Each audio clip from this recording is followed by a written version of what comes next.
Okay, so what's happened over the last couple of days? Well, unfortunately, the pricing or the bond trying to get above the ceiling that it's been trying to get over a couple of times, while it got to one of its highest points it has in a long time, it did not break it and hold, unfortunately, just as it did not hold back here.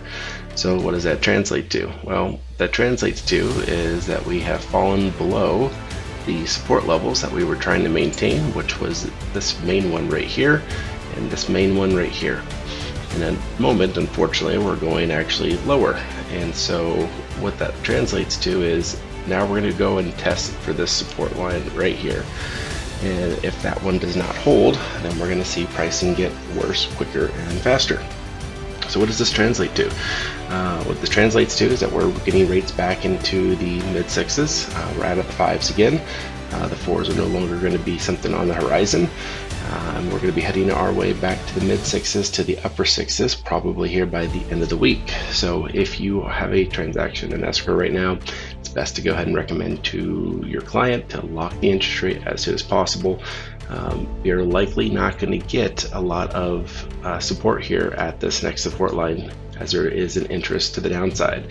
So as I've shown in some of the past videos when we've talked about some of the other indicators, we've looked at the momentum. Unfortunately, the momentum has changed. It's crossed and it has its interest going to the downside. When we look at the relative strength index, unfortunately, it is crossed. It's going to the downside.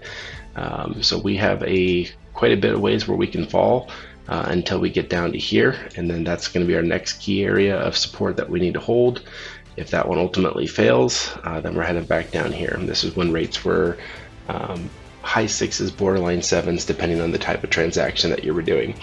So again, if you have a client in process right now, best to lock the rate as soon as possible, as rates are going to get worse.